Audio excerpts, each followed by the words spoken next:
الله أكبر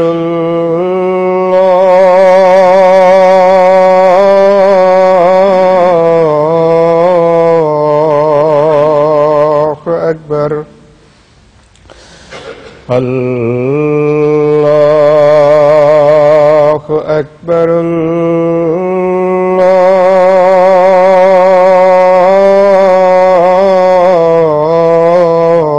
الله أكبر أشهد أن لا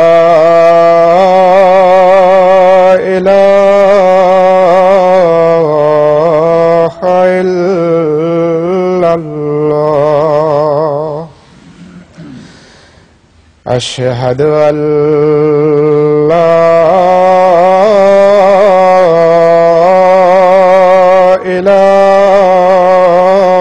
إله إلا الله أشهد أن محمدا رسول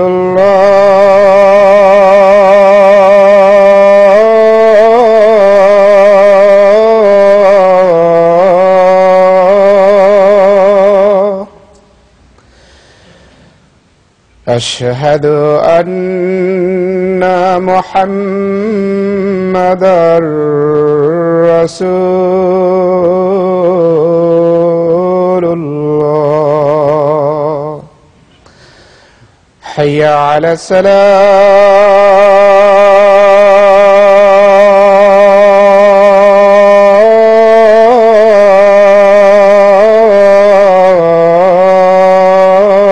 الصلاة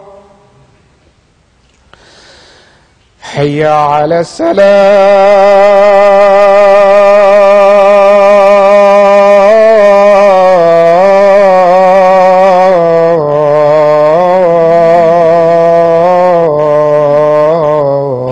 السلام حي على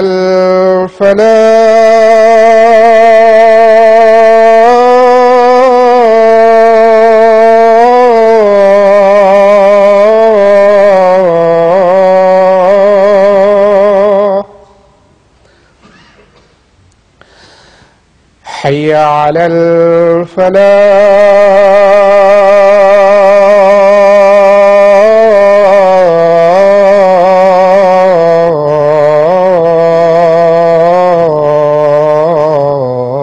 الفلاح الله أكبر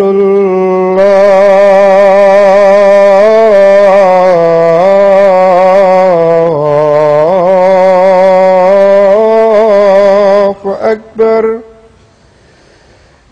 لا إله إلا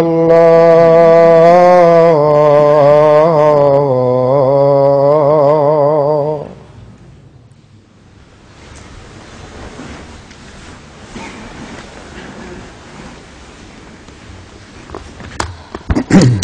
السلام عليكم ورحمة الله.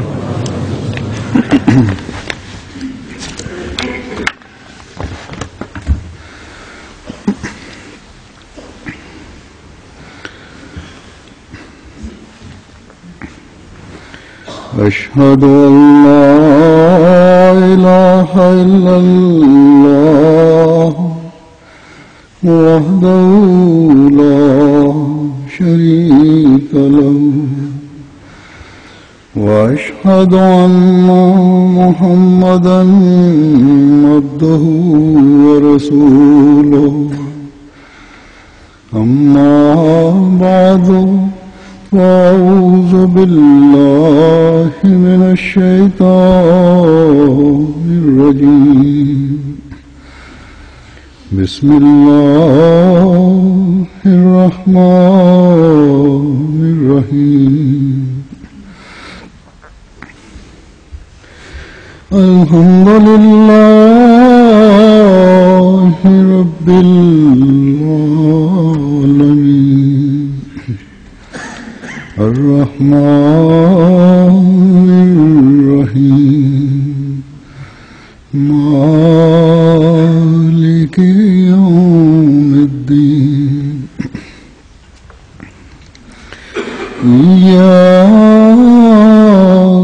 نعبد وإياك نستعين اهدنا الصراط المستقيم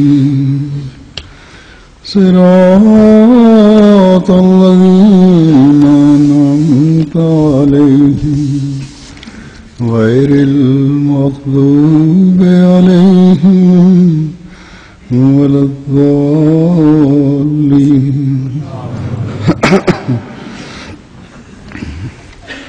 وذروا ظاهر الإثم وباطنه إن الذين يكسبون الإثم سيجزون بما كانوا يقترفون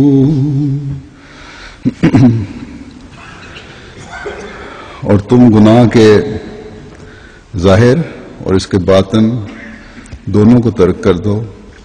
یقیناً وہ لوگ جو گناہ کماتے ہیں وہ ضرور اس کی جزا دیے جائیں گے جو برے کام وہ کرتے تھے.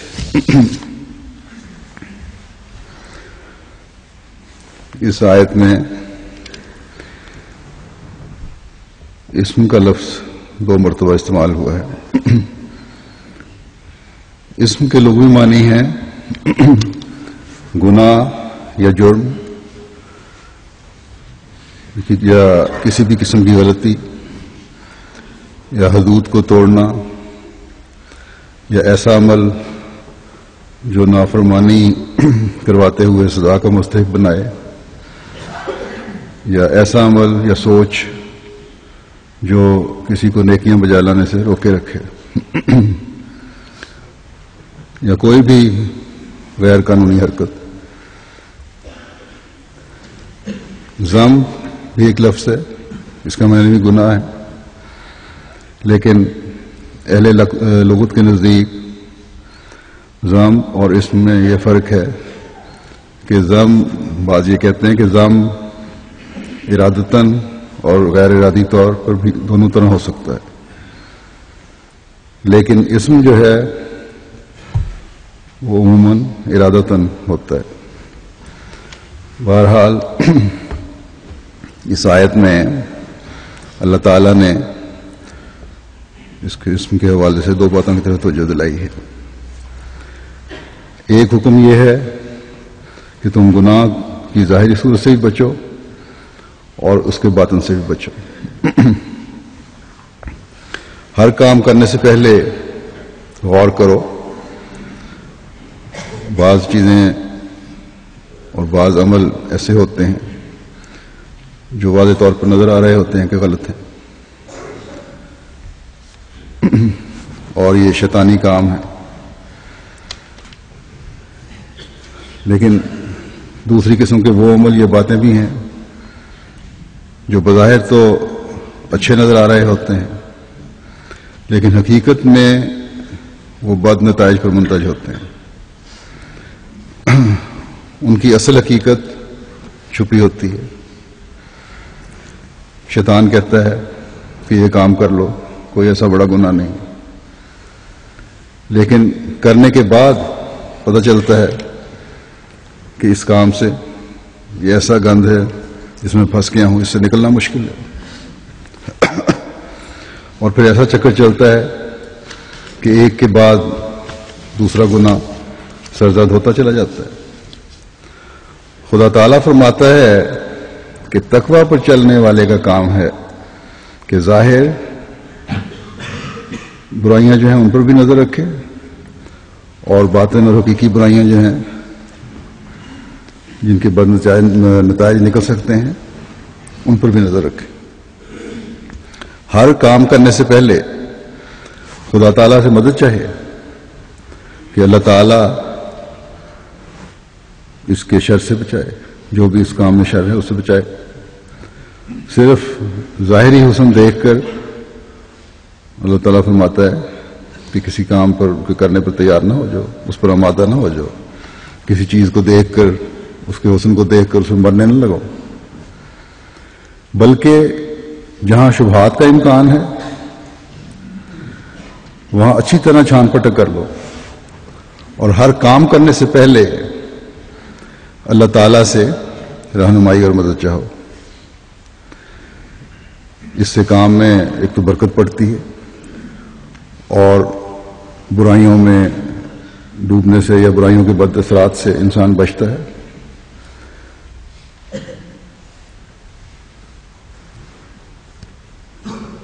اور اس طرح اللہ تعالیٰ اس کو ہر شر سے محفوظ رکھتا ہے. دوسری بات یہ واضح فرما دی کہ اگر زندگی میں ہر کام میں تقویٰ کو سامنے نہیں رکھو گے، پھونک پھونک کر قدم نہیں اٹھاؤ گے، حلال حرام کے فرق کو نہیں سمجھو گے، تو پھر گناہ کا ارتکاب کرو گے. جو بھی گناہ کرو گے اس کی سزا ملے گی. یہ بہانے کام نہیں آئیں گے کہ ہمیں پتہ نہیں چلا. اللہ تعالیٰ نے اس سے پہلی آیت میں ایک اصولی بات یہ بیان فرما دی کہ بہت سے لوگ اپنی خواہشوں کے مطابق گمراہ کرتے ہیں، لوگوں کو گمراہ کرتے ہیں. اس لیے تمہیں ہوشیار ہونا چاہیے. حلال حرام کے فرق کو پہچانو. جس کام سے خدا تعالیٰ نے روکا ہے اس سے رک جاؤ. اسم کا لفظ استعمال فرما کر واضح فرما دیا کہ باوجود اس ہدایت کے باوجود اگر تم باز نہ آئے اور غلط راستے پر چلتے رہتے ہو اور غلط راستے پر چلانے والوں کی باتوں میں آتے ہو، تو یہ ایسا گناہ ہے جو پھر ظاہر ہے تم جان بوجھ کر کر رہے ہو. اور جو گناہ جان بوجھ کر کیے جائیں وہ سزا کا مورد بنا دیتے ہیں. اللہ تعالیٰ نے گناہ کے حوالے سے، اسم کے حوالے سے قرآن کریم میں متعدد احکامات دیے ہیں، جن میں سے بعض اور بھی میں یہاں بیان کروں گا. اللہ تعالیٰ نے سورہ اعراف میں اس بات کی یوں وضاحت فرمائی ہے، فرمایا کہ قل انما حرم ربی الفواحش ما ظہر منها وما بطن والاسم والبغی بغیر الحق وان تشرکوا باللہ ما لم ينزل به سلطانا وان تقولوا علی اللہ ما لا تعلمون. تو کہہ دے کہ میرے رب نے محض بے حیائی کی باتوں کو حرام قرار دیا. حرام قرار دیا ہے وہ بھی جو اس میں سے ظاہر ہو اور وہ بھی جو پوشیدہ ہو. اسی طرح گناہ اور ناحق بغاوت کو بھی اور اس بات کو بھی کہ تم اس کو اللہ کا شریک ٹھہراؤ جس کے حق میں اس نے کوئی حجت نہیں اتاری، اور یہ کہ تم اللہ کی طرف ایسی باتیں منسوب کرو جن کا تمہیں کوئی علم نہیں ہے. اس آیت میں اللہ تعالیٰ نے اپنی اس بات کو مزید واضح فرمایا ہے کہ تمام قسم کے غلط اور شیطانی کام کی اسلام سختی سے مناہی فرماتا ہے. ایک مومن بن کر رہنے کے لیے ضروری ہے کہ ان باتوں کی تلاش میں رہے کہ کون سے کام تقویٰ پر چلانے والے ہیں اور کون سے کام تقویٰ سے دور لے جانے والے ہیں اور خدا تعالیٰ سے دور لے جانے والے ہیں. بے شک بعض غلط کام انسان سے پوشیدہ بھی ہوتے ہیں، اور شیطان اس تلاش میں ہے کہ کب میں ابن آدم کو آدم کی طرح مرغلاؤں اور ان گناہوں کی طرف راغب کروں اور اسے ایسے خوبصورت طریقے سے ان غلط کاموں اور گناہوں کا حسن اس کے سامنے پیش کروں کہ وہ غلطی نہیں بلکہ اسے اچھا سمجھتے ہوئے اس کو کرنے لگے. اور پھر ان برائیوں میں ڈوب کر ان کو کرتا چلا جائے. بس اللہ تعالیٰ نے ہمیں ہوشیار کر دیا کہ ان سے بچو، یہ حرام چیزیں ہیں، یہ تمہیں سزا کا مستوجب ٹھہرائیں گی. اللہ تعالیٰ فرماتا ہے کہ انما حرم رب الفواحش، کہ میرے رب نے بے حیائی کی باتوں کو حرام قرار دیا ہے، خواہ وہ ظاہری بے حیائیاں ہیں اور بد اعمال ہیں، یا چھپی ہوئی بے حیائیاں ہیں، یا برے اعمال ہیں.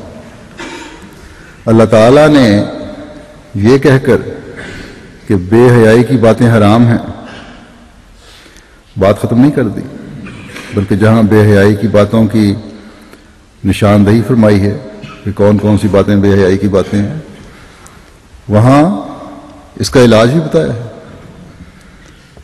کہ فواحش سے تم کس طرح بچ سکتے. فرمایا ایک جگہ کہ ان الصلاۃ تنہا عن الفحشاء والمنکر، کہ یقیناً نماز فحشاء اور ناپسندیدہ باتوں سے روکتی ہے. اور کیونکہ بے حیائی اور فحشاء ہر وقت انسان کو اپنے روزمرہ کے معاملات میں نظر آتے رہتے ہیں، اس زمانے میں تو خاص طور پر، اور اپنی طرف راغب کرنے کی کوشش کرتے ہیں، اس لیے 5 وقت کی نمازیں رکھ کر ان سے بچنے اور اللہ تعالیٰ کی پناہ میں رہنے کی تلقین فرمائی، راستہ دکھایا. حضرت مسیح موعود علیہ الصلوۃ والسلام فرماتے ہیں کہ نماز کیا ہے؟ ایک قسم کی دعا ہے جو انسان کو تمام برائیوں اور فوائد سے محفوظ رکھ کر حسنات کا مستحق اور انعام الہیہ کا مورد بنا دیتی ہے. کہا گیا ہے کہ اللہ اس میں اعظم ہے. اللہ تعالیٰ نے تمام صفات کو اس کے تابع رکھا ہے. اب ذرا غور کرو،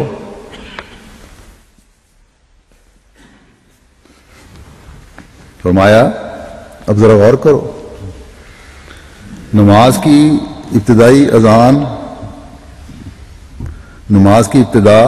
اذان سے شروع ہوتی ہے، اور اذان اللہ اکبر سے شروع ہوتی ہے، یعنی اللہ کے نام سے شروع ہو کر لا الہ الا اللہ یعنی اللہ ہی پر ختم ہوتی ہے. یہ فخر اسلامی عبادت کو ہی ہے کہ اس میں اول و آخر اللہ تعالیٰ ہی مقصود ہے، نہ کچھ اور. فرمایا کہ میں دعویٰ سے کہتا ہوں کہ اس قسم کی عبادت کسی قوم اور ملت میں نہیں. بس نماز جو دعا ہے اور جس میں اللہ کو جو خدا تعالیٰ کا اسم اعظم ہے مقدم رکھا ہے، ایسا ہی انسان کا اسم اعظم استقامت ہے. اسم اعظم سے مراد ہے کہ جس کے ذریعے سے انسانیت کے کمالات حاصل ہوں. بس اگر ہم حضرت مسیح موعود علیہ الصلوۃ والسلام کے اس فکرے پر غور کریں کہ انسان کا اسم اعظم استقامت ہے، تو ایک کوشش کے ساتھ اس نماز کی تلاش میں رہیں گے جو اللہ تعالیٰ کے قریب کرتی ہے. اور جب انسان اللہ تعالیٰ کے قریب ہوتا ہے تو اسے وہ نماز ادا کرنے کی توفیق بھی اللہ تعالیٰ فرماتا ہے، جو شیطان کے حملوں سے محفوظ رکھتی ہے، جو فحشاء سے روکتی ہے، جو حسنات کا وارث بناتی ہے. ظاہری اور باطنی فوائد سے انسان محفوظ رہتا ہے. ایسی نمازوں کے حصول کے لیے حضرت مسیح موعود علیہ الصلوۃ والسلام نے ہماری مزید رہنمائی فرمائی. فرمایا کہ نماز ایسی چیز ہے کہ اس سے دنیا بھی سنور جاتی ہے اور دین بھی. نماز تو وہ چیز ہے کہ انسان اس کو پڑھنے سے ہر ایک طرح کی بد عملی اور بے حیائی سے بچایا جاتا ہے، مگر اس طرح کی نماز پڑھنی انسان کے اپنے اختیار میں نہیں ہوتی، اور یہ طریق خدا کی مدد اور استعانت کے بغیر حاصل نہیں ہو سکتا، اور جب تک انسان دعاؤں میں نہ لگا رہے اس طرح کا خشوع و خضوع پیدا نہیں ہو سکتا۔ اس لیے چاہیے کہ تمہارا دن اور تمہاری رات غرض کوئی گھڑی دعاؤں سے خالی نہ ہو۔ بس ہمیں اللہ تعالیٰ کے ذکر اور اس کی یاد سے اپنے دلوں کو بھرنے کی ضرورت ہے، تاکہ آج دنیا میں فحشاء اور بے حیائیوں کے جو ہر طرف نظارے نظر آتے ہیں ان سے ہم بچے رہیں، کیونکہ اس کے بغیر شیطان ہمیں ایسے گناہوں کی طرف لے جاتا ہے جو اسم کہلاتے ہیں، جن میں انسان ڈوبتا چلا جاتا ہے، جو ہمیں اپنے فرائض کے بجا لانے سے روکے رکھتے ہیں، غلطیوں پر غلطیاں سرزد ہوتی چلی جاتی ہیں۔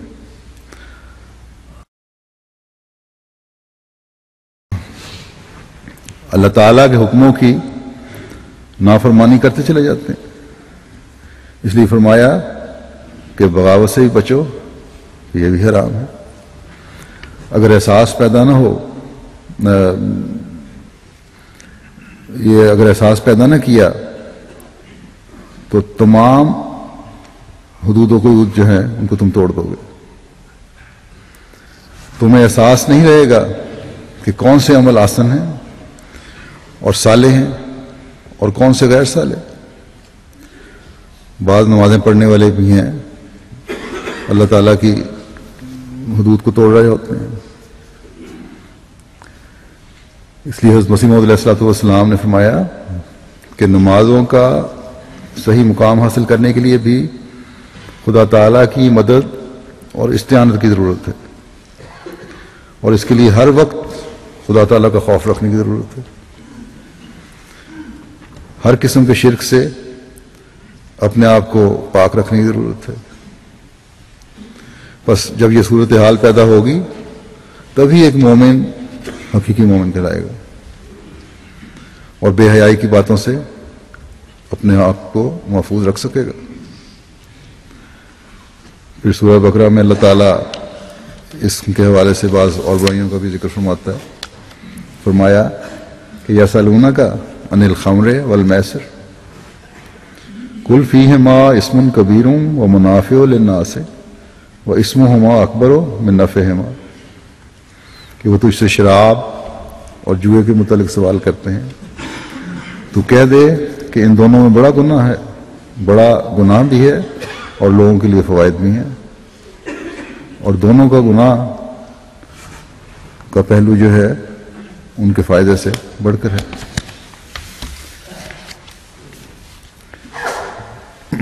شراب اور جوئے کے بارے میں پہلے فرمایا کہ ان میں بڑا گناہ ہے، اور پھر فرمایا کہ ان میں خدا تعالیٰ نے فوائد بھی رکھے ہیں، لیکن فرمایا کہ اس کا گناہ جو ہے اس کے فائدے سے بڑھ کر ہے۔ اس آیت کے آخر میں فرمایا کہ اللہ تعالیٰ تمہارے لیے نشانات کھول کر بیان کرتا ہے تاکہ تم سوچ اور فکر سے کام لو۔ بس واضح کیا کہ اللہ تعالیٰ نے جو چیز بنائی ہے بے شک اس کے فوائد بھی، ہر چیز اللہ تعالیٰ نے جو بنائی ہے فوائد بھی ہوتے ہیں اس کے اور نقصان بھی۔ اس لیے یہ اصولی بات یاد رکھو کہ جس چیز کے نقصان اس کے فائدے سے زیادہ ہوں اس کے استعمال سے بچو، اور یہ دونوں چیزیں جوا اور شراب تو ایسے ہیں جو اسم کبیر ہیں، ان میں بڑے بڑے گناہ ہیں،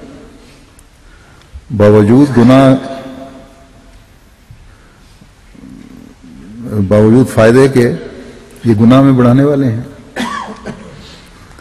اور جیسا میں نے اسم کے لغوی معنی میں بتایا تھا، اور قرآن کریم میں بھی ایک جگہ اللہ تعالیٰ فرماتا ہے کہ ومن یفعل ذالک یلقی اثاما، یعنی اپنے گناہ کی سزا بھگتے گا۔ بس باوجود اس کے کہ جوئے اور شراب میں فائدہ بھی اللہ تعالیٰ نے فرمایا کہ ہے. یہ کھول کر بیان کر دیا کہ تم غور کرو، لیکن غور اس بات پر نہیں کہ میں تھوڑا فائدہ اٹھاؤں یا زیادہ، یہ دیکھوں کہ اس میں فائدہ ہے کہ نہیں ہے. غور اس بات پر کرنا ہے کہ اس کے اگر میں نے اس پر کیا، اس کو استعمال کیا یا یہ کام کیا تو گناہ گار بنوں گا اور سزا کا سزاوار ٹھہروں گا، کیونکہ اسم و ہما اکبر کہہ کر بتا دیا کہ تمہیں اس کے جرم کی سزا ملے گی. اور یہ ایسا گناہ ہے جس میں ایک دفعہ انسان پڑتا ہے تو پھر پڑھتا چلا جاتا ہے، جان بوجھ کر اس گڑھے میں گرتا چلا جاتا ہے. ایک نشہ، ایک چاٹ لگ جاتی ہے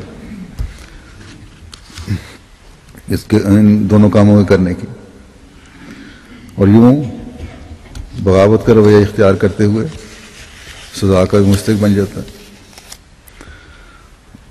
تو دونوں چیزیں ہی ایسی ہیں جس میں انسان اپنے پاکیزہ مال کو بھی ضائع کر رہا ہوتا ہے، اور نہ صرف یہ کہ پاکیزہ مال ضائع کر رہا ہوتا ہے بلکہ حرام مال جو ہے اس کو اپنے طیب مال میں شامل کر کے تمام مال کو ہی حرام بنا لیتا ہے جوا کھیلنے والا، یا مال ضائع کر دیتا ہے. شراب پینے والا جو ہے وہ شراب میں مال ضائع کر دیتا ہے، اپنی صحت برباد کر لیتا ہے.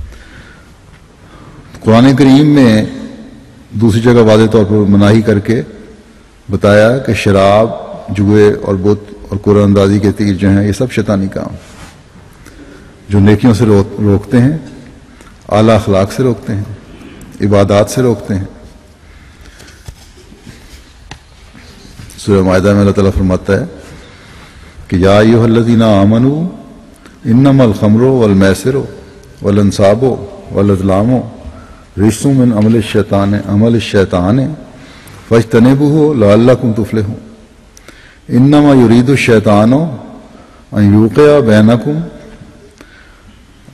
بینکم العداوۃ والبغضاء فی الخمر والمیسر ویصدکم عن ذکر اللہ وعن الصلاۃ فہل انتم منتہون. وَأَطِيعُوا اللَّهَ وَأَطِيعُوا الرَّسُولَ وَاحْذَرُوا فَإِن تَوَلَّيْتُمْ فَاعْلَمُوا أَنَّمَا عَلَىٰ رَسُولِنَا الْبَلَاغُ الْمُبِينُ.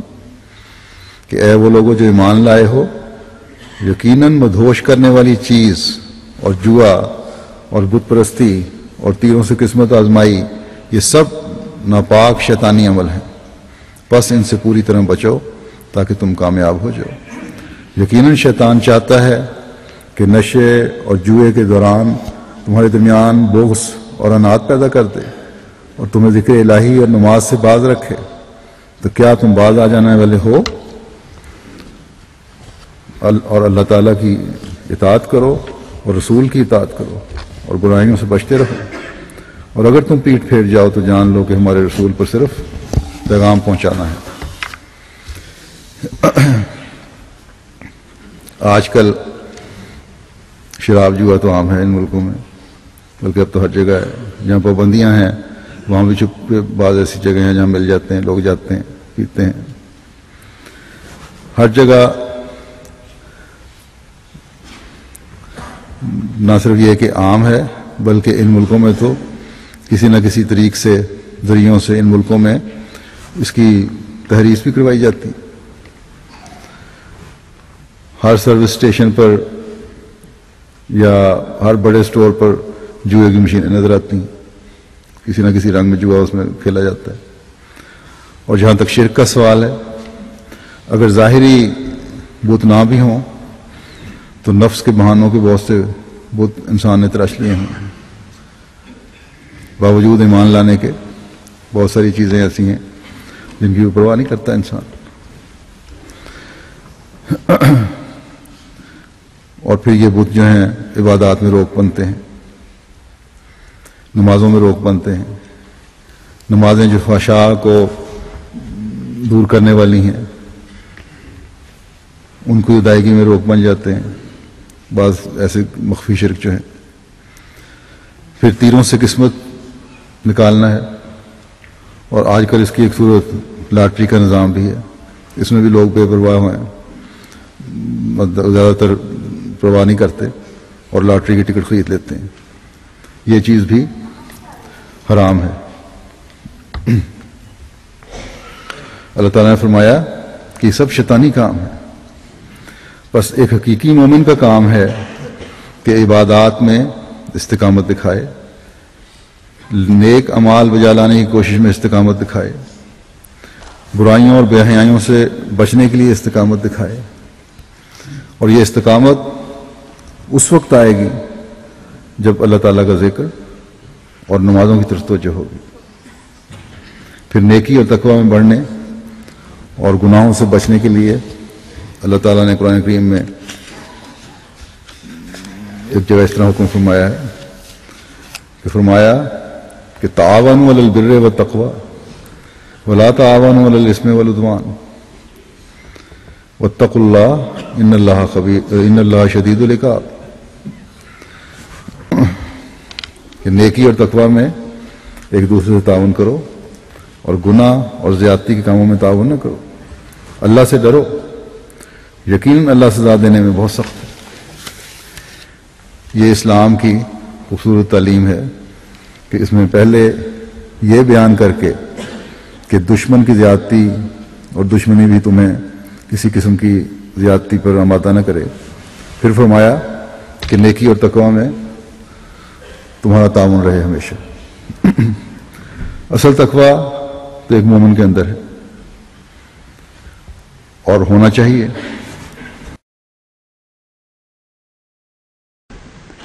بس نیکی کے کاموں میں تقوی سے کام لیتے ہوئے تعاون ہمیشہ جاری رہنا چاہیے. اور تقوی ہی ہے جو مزید نیکیوں کے بیج پھر بوتا چلا جاتا ہے. اگر کوئی چیز ایک مومن کو بار بار دہرانی کی ضرورت ہے اور دہرانی چاہیے تو وہ نیکیوں کی طرف توجہ اور نیکیوں کا فروغ ہے. اور اگر کسی چیز سے بچنا ہے تو وہ گناہ اور زیادتی. ایک مومن کی شان نہیں کہ اس مجھ سے سرزد ہو، ایسا گناہ سرزد ہو جو جان بوجھ کر کیا جائے، جو زیادتی کرنے والوں سے زیادتی کرواتا چلا جائے. زیادتی کرنے والوں کو یہ احساس نہیں ہوتا کہ میں کیا کر رہا ہوں. وہ ظلموں کی انتہا کر دیتا ہے. اللہ تعالیٰ فرماتا ہے کہ اگر تم اسم اور عدوان یا بار بار کیے جانے والے گناہ اور زیادتی سے نہیں رکو گے تو یاد رکھو اللہ تعالیٰ سزا دینے میں بڑا سخت ہے. یہ خوبصورت تعلیم ہوتے ہوئے پھر یہ الزام اسلام پر لگایا جاتا ہے کہ ظلم و زیادتی سے اسلام پھیلا ہے اور اسلام زیادتی کرتا ہے، ظلم کرتا ہے. اور آئے دن کہیں نہ کہیں ملکوں میں اسلام کے خلاف کچھ نہ کچھ شوشے چھوڑے جاتے ہیں. لیکن آج کل اگر دیکھیں ہم تو مغرب میں کیا ہو رہا ہے، عراق وغیرہ پر جو ظلم کیے جا رہے ہیں بعض اور ملکوں میں. عراق کے ظلموں کا حال تو ہم نے سن لیا، جو پبلک انکوائری ہو رہی ہے اس میں بہت ساروں نے تسلیم کیا کہ یہ ظلم تھا اور ہے. لیکن ظلم کے باوجود بعض ایسے بھی ہیں جو یہ کہتے ہیں کہ بالکل ٹھیک ہوا، ہونا چاہیے تھا. لیکن اسلام کہتا ہے کہ نہیں، تقوی کا یہ کام نہیں. جہاں تمہاری غلطی ہے اس غلطی کو مانو، اور جہاں صلح صفائی کی ضرورت ہے یا نیک کاموں میں بڑھنے کی ضرورت ہے تو تقوی سے کام لیتے ہوئے نیکیوں کو پھیلاؤ. زیادتیوں سے اپنے آپ کو روکو. اور اگر یہ نہیں ہوگا تو پھر ایک مومن کو یہ سزا کا مستحق بناتی ہے اللہ تعالیٰ کی نظر میں.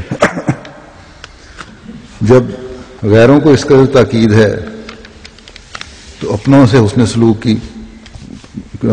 کس قدر ہونا چاہیے، اس بارے میں حضرت مسیح موعود علیہ السلام جماعت کو نصیحت کرتے ہوئے فرماتے ہیں کہ یہ دستور ہونا چاہیے کہ کمزور بھائیوں کی مدد کی جاوے اور ان کو طاقت دی جاوے۔ یہ کس قدر نامناسب بات ہے کہ دو بھائی ہیں، ایک تیرنا جانتا ہے اور دوسرا نہیں، تو کیا پہلے کا یہ فرض ہونا چاہیے کہ وہ دوسرے کو ڈوبنے سے بچاوے یا اس کو ڈوبنے دے؟ اس کا فرض ہے کہ اس کو غرق ہونے سے بچائے۔ اسی لیے قرآن شریف میں آیا ہے تعاونوا علی البر والتقوی، کمزور بھائیوں کا بار اٹھاؤ، عملی، ایمانی اور مالی کمزوریوں میں بھی شریک ہو جاؤ، بدنی کمزوریوں کا بھی علاج کرو۔ کوئی جماعت نہیں ہو سکتی جب تک کمزوروں کو طاقت والے سہارا نہیں دیتے، اور اس کی یہی صورت ہے کہ ان کی پردہ پوشی کی جاوے۔ صحابہ کو یہی تعلیم ہوئی کہ نئے مسلموں کی کمزوریاں دیکھ کر نہ چڑھو، کیونکہ تم بھی ایسے ہی کمزور تھے۔ اسی طرح یہ ضرور ہے کہ بڑا چھوٹے کی خدمت کرے اور محبت ملائمت کے ساتھ برتاؤ کرے۔ فرمایا دیکھو وہ جماعت نہیں ہو سکتی جو ایک دوسرے کو کھائے، اور جب چار مل کر بیٹھیں تو ایک اپنے غریب بھائی کا گلہ کریں اور نکتہ چینیاں کرتے رہیں، اور کمزوروں اور غریبوں کی حقارت کریں اور ان کو حقارت اور نفرت کی نگاہ سے دیکھیں۔ ایسا ہرگز نہیں چاہیے، بلکہ اجماع چاہیے، قوت آ جاوے۔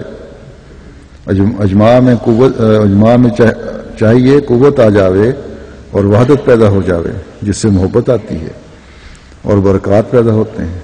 کیوں نہیں کیا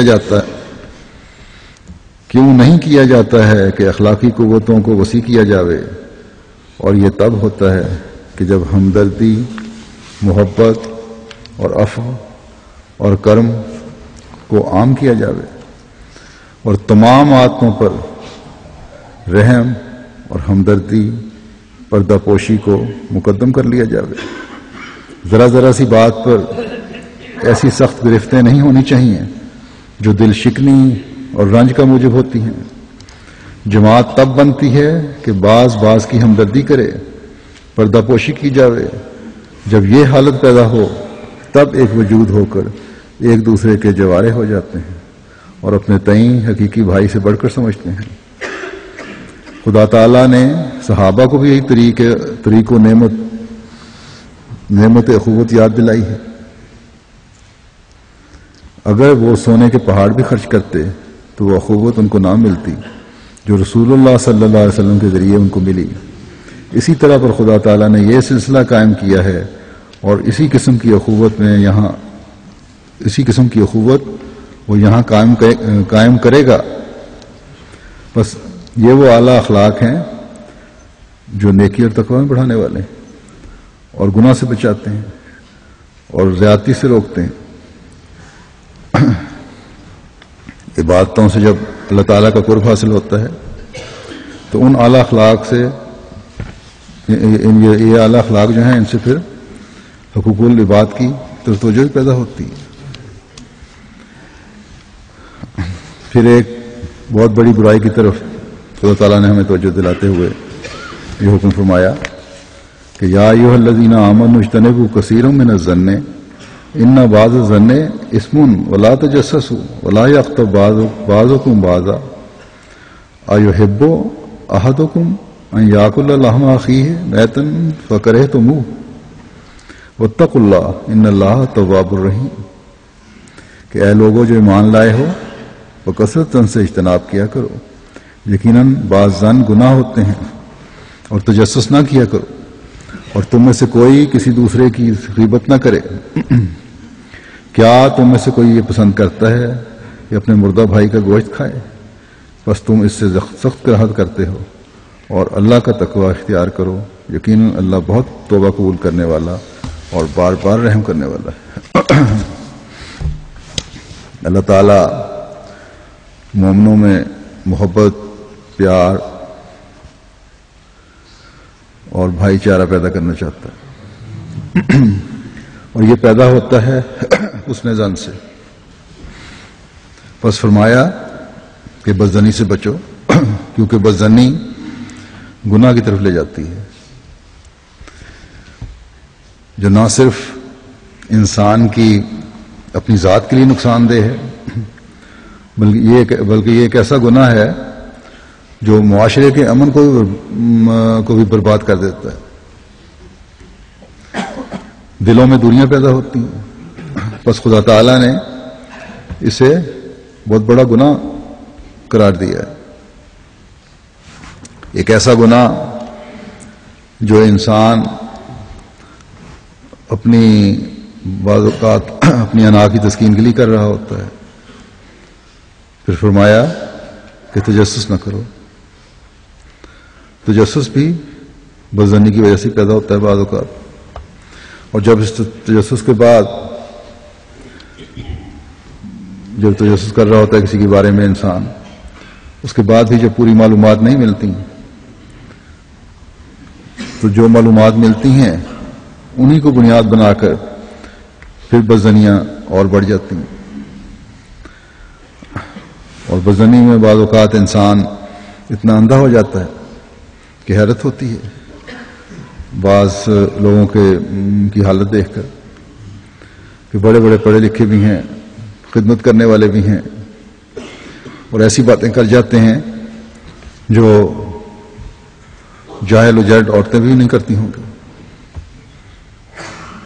چھوٹے چھوٹے شکووں کو اتنا زیادہ اپنے اوپر سوار کر لیا جاتا ہے بلکہ یہ سمجھتے ہیں کہ اس سے بڑی بات ہی کوئی نہیں ہے ہماری زندگی، اور اس سے نہ صرف اپنے کاموں میں حرج کر رہے ہوتے ہیں ایسی سوچوں کے ساتھ، اپنی زندگی بھی اجیرن کر رہے ہوتے ہیں، بلکہ جس کے خلاف شکوہ ہوتا ہے اس کی زندگی بھی اجیرن کر رہے ہوتے ہیں ادھر ادھر باتیں کر کے. اور بعض دفعہ ایسے معاملات میرے پاس بھی آ جاتے ہیں، اور جب تحقیق کرو تو کچھ بھی نہیں نکلتا، بڑی معمولی سی بات ہوتی ہے.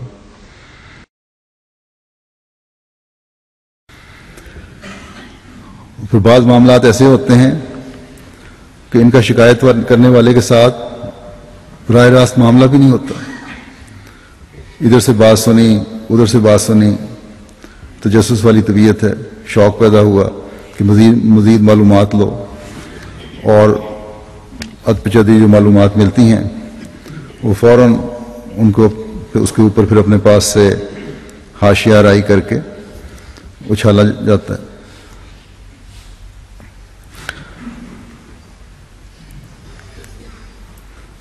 تو اس کو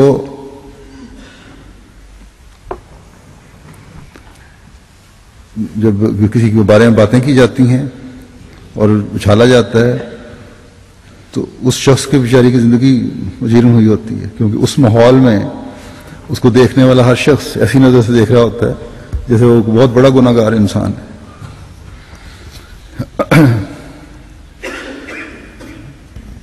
چھپتا پھرتا ہے وہ، بعض دفعہ ایسے حالات پیدا ہو جاتے ہیں. بہرحال یہ ایک ایسا گناہ ہے جس سے اللہ تعالیٰ نے سختی سے منع فرمایا ہے. ہر احمدی کو اس سے بچنا چاہیے. پھر غیبت ایک گناہ ہے جسے اصلاح کے بجائے معاشرے میں بدامنی کے سامان ہوتے ہیں. اللہ تعالیٰ نے اس گندے فعل سے کراہت دلاتے ہوئے فرمایا کہ تم تو آرام سے غیبت کر لیتے ہو، یہ سمجھ کر کوئی بات نہیں، بات کرنی ہے کر لی، زبان کا مزہ لینا ہے لے لیا، یا کسی اخلاق کو زہر اگلنا ہے اگل دیا.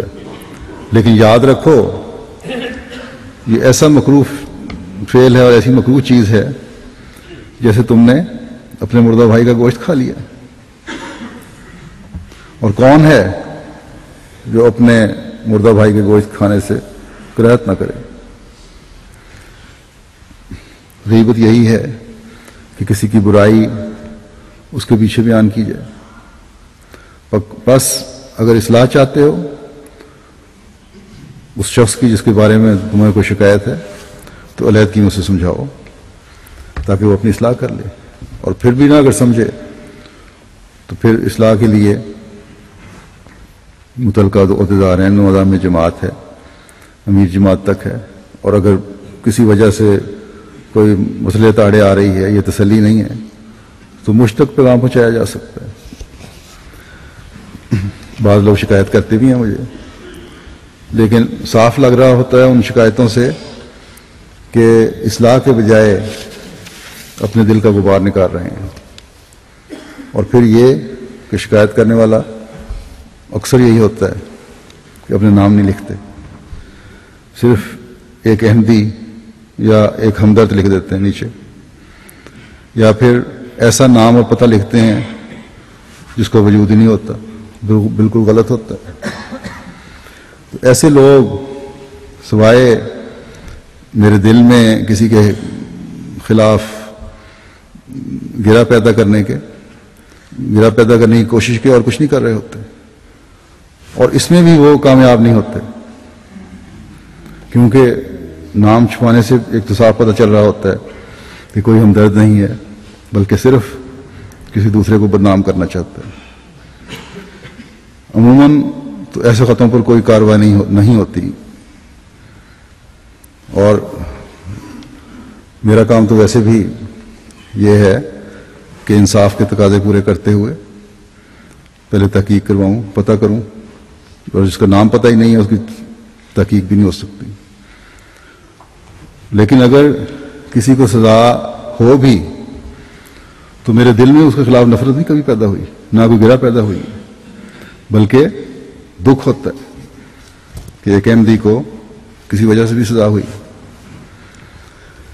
تو بہرحال ایک احمدی کو ہمیشہ یہ یاد رکھنا چاہیے کہ اللہ تعالیٰ فرماتا ہے کہ واتقوا اللہ، تقوی اختیار کرو، ان اللہ تواب الرحیم، کہ اللہ تعالیٰ توبہ قبول کرنے والا ہے اور بار بار رحم کرنے والا ہے۔ جن کو اس قسم کی بدظنیوں کی یا تجسس کی یا غیبت کی عادت ہے، اپنے دلوں کو ٹٹولیں اور اللہ تعالیٰ کا خوف کریں، اللہ تعالیٰ سے گناہوں کی معافی چاہیں۔ اللہ تعالیٰ فرماتا ہے کہ احساس ندامت لے کر میرے پاس آؤ گے تو میں تمہاری توبہ قبول کروں گا اور تمہارے ساتھ رحم کا سلوک کروں گا۔ حضرت مسیح موعود علیہ الصلوۃ والسلام فرماتے ہیں کہ فساد اس سے شروع ہوتا ہے کہ انسان ظنون فاسدہ اور شکوک سے کام لینا شروع کرے۔ اگر نیک ظن کرے تو پھر کچھ دینے کی توفیق بھی مل جاتی ہے۔ جب پہلی منزل ہی پر خطا کی تو پھر منزل مقصود پر پہنچنا مشکل ہے۔ بدظنی بہت بری چیز ہے، انسان کو بہت سی نیکیوں سے محروم کر دیتی ہے، اور پھر بڑھتے بڑھتے یہاں تک نوبت پہنچ جاتی ہے کہ انسان خدا پر بدظنی شروع کر دیتا ہے۔ پھر ایک جگہ فرماتے ہیں کہ بدظنی صدق کی جڑ کاٹنے والی چیز ہے، اس لیے تم اس سے بچو اور صدیق کے کمالات حاصل کرنے کے لیے دعائیں کرو۔ پھر فرمایا بعض گناہ ایسے باریک ہوتے ہیں کہ انسان ان میں مبتلا ہوتا ہے اور سمجھتا ہی نہیں، جوان سے بوڑھا ہو جاتا ہے مگر اسے پتہ نہیں لگتا کہ گناہ کرتا ہے۔ مثلا گلہ کرنے کی عادت ہوتی ہے، شکوے شکایتیں کرنے کی عادت ہوتی ہے۔ ایسے لوگ اس کو بالکل ایک معمولی اور چھوٹی سی بات سمجھتے ہیں، حالانکہ قرآن شریف نے اس کو بہت ہی برا قرار دیا ہے۔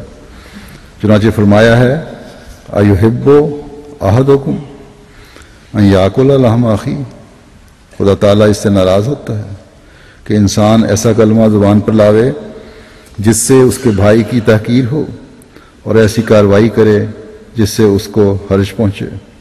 ایک بھائی کی نسبت ایسا بیان کرنا جس سے اس کا جاہل اور نادان ہونا ثابت ہو، یا اس کی عادت کے متعلق خفیہ طور پر بے غیرتی یا دشمنی پیدا ہو، یہ سب برے کام ہیں۔ اللہ تعالیٰ ہمیں ہر قسم کے گناہوں سے بچنے کی توفیق عطا فرمائے اور ہر قسم کی نیکیاں بجا لانے کی توفیق عطا فرمائے۔ اللہ تعالیٰ کے تمام احکام پر ہم عمل کرنے والے ہوں اور اس کی رضا کی جنتوں کو حاصل کرنے والے ہوں۔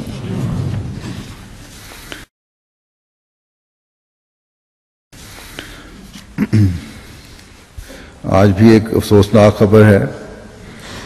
مکرم سمیع اللہ صاحب ابن مکرم ممتاز احمد صاحب شہداد پور ضلع سانگر تھے.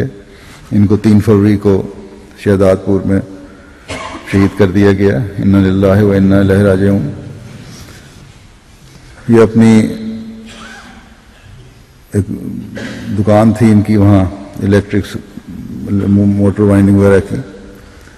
وہ شام کو بند کر کے واپس آ رہے تھے اپنے گاؤں. اس کے قریب پہنچے تو 2 موٹر سائیکل والوں نے ان کو فائر کر کے قریب آئے. پہلے ان کو روکا, قریب آئے, راستہ پوچھا کسی جگہ کا. ایک شخص نے راستہ پوچھا اور دوسرے نے ان کے سر پر پستول رکھ کر گولی چلا دی اور وہیں موقع پہ شہید ہو گئے. 53 سال ان کی عمر تھی. جماعت کے بڑے فعال رکن تھے. سیکرٹری اصلاح ارشاد, سیکرٹری دعوت اللہ رحیم انصار اللہ اور نائب ناظم انصار اللہ ضلع کی حیثیت سے بھی خدمت کرتے رہے. فعال داعی اللہ بھی تھے. دکان پر بھی بغیر کسی خوف کے باوجود مخالفت کے MTA لگوایا ہوا تھا, تبلیغ کرتے رہتے تھے. جماعتی مذاکرے سوال جواب کی مجلسیں بھی ان کے گھر پر ہوتی تھی. ایمانی غیرت رکھنے والے بڑے بہادر اور نڈر انسان تھے. موسی تھے اللہ تعالیٰ کے فضل سے. 2 شادیاں تھیں ان کی. ایک اہلیہ اور 3 بیٹیاں اور 1 بیٹا کینیڈا میں ہیں, اور دوسری شادی سے 1 بیٹی اور 2 بیٹے ہیں جو ان کے پاس ہی تھے. اللہ تعالیٰ شہید کو اپنی رضا کی جنتوں میں جگہ دے اور درجات بلند فرمائے, اور پسماندگان کو بھی صبر اور حوصلہ اور رحمت عطا فرمائے. ان کا حافظ و ناصر ہو. نماز کے بعد انشاءاللہ ان کی نماز جنازہ غائب پہ ادا کی جائے گی.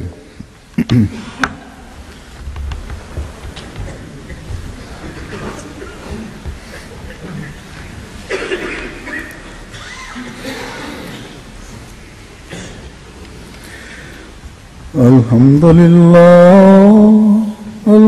لله نحمده ونستعينه ونستغفره ونؤمن به ونتوكل عليه ونعوذ بالله من شرور أنفسنا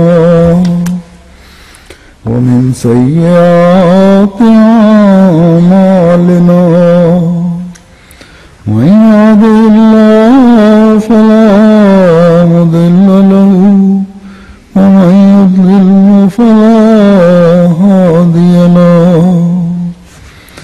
ونشهد أن لا إله إلا الله ونشهد أن محمدا عبده ورسوله.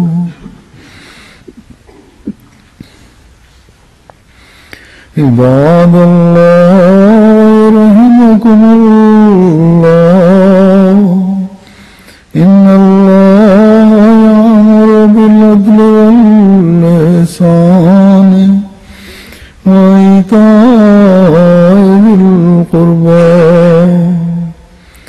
وينهى عن الفحشاء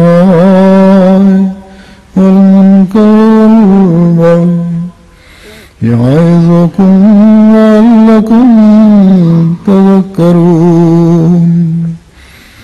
اذكروا الله يذكركم وادعوه يستجب لكم ولذكر الله أكبر.